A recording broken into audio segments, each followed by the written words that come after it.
बिहार विधानसभा चुनाव की उल्टी गिनती शुरू हो चुकी है और राजनीतिक हलचलें अब तेज हो चली हैं।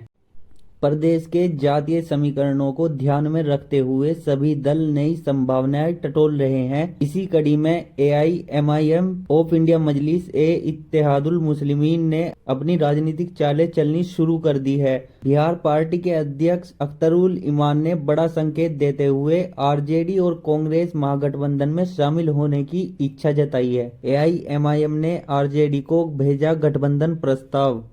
तरुल इमान ने स्पष्ट कहा है कि उनकी पार्टी वोट का बिखराव रोकना चाहती है। इसके लिए उन्होंने तेजस्वी यादव के नेतृत्व वाली आरजेडी को एक गठबंधन प्रस्ताव भेजा है और वह दूसरे नेताओं के माध्यम से अब गेंद आरजेडी के पाले में है।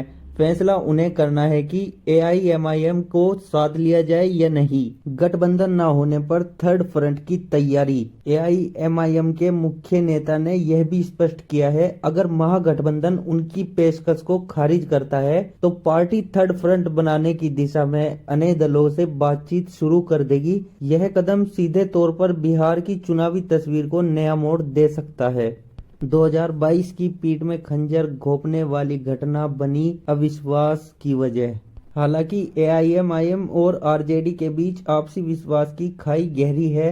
इसका कारण है 2020 में हुई बड़ी राजनीतिक घटना, जब एआईएमआईएम ने 5 में से 4 विधायक आरजेडी में शामिल हो गए थे। इसमें कोचाधाम से मोहम्मद एजहार अस्फी, बैसी से सैयद रुकनुद्दीन, बहादुरगंज से अंजार नेमी और जोकीहाट से शाहनवाज आलम शामिल थे। इस राजनीतिक सेंधमारी के बाद आरजेडी विधानसभा में सबसे बड़ी पार्टी बन गई थी। 2020 में एआईएमआईएम का शानदार प्रदर्शन। एआईएमआईएम ने 2020 में विधानसभा चुनाव में 20 सीटों पर प्रत्याशी उतारे थे और 5 सीटों पर जीत हासिल करके सबको चौंका दिया था। खासकर सीमांचल क्षेत्र में पार्टी ने मुस्लिम बहुल इलाकों में जबरदस्त पकड़ दिखाई थी, जिससे परंपरागत मुस्लिम और यादव वोट बैंक पर असर पड़ा था। वर्तमान स्थिति में और आगे की राजनीति। आज की स्थिति में एआईएमआईएम के पास बिहार विधानसभा में मात्र एक विधायक अख्तारुल इमान अमौर सीट से बचे हैं। ऐसे में पार्टी अपने भविष्य को लेकर स्पष्ट राजनीति बनाना चाहती है। अब ऐसे में सवाल ये भी उठता है, क्या एआईएमआईएम बन सकती है किंग मेकर? अगर एआईएमआईएम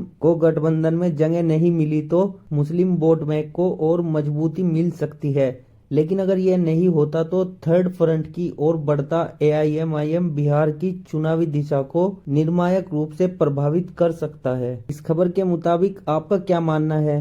क्या एआईएमआईएम और आरजेडी के बीच तालमेल संभव है या फिर वह सिर्फ चुनावी मजबूरियों का खेल है? नीचे कमेंट में अपनी राय जरूर दें। दोस्तों, अगर आप हमारे चैनल हिंदुस्तान के सच को पहली बार देख रहे हैं तो चैनल को सब्सक्राइब कर लें।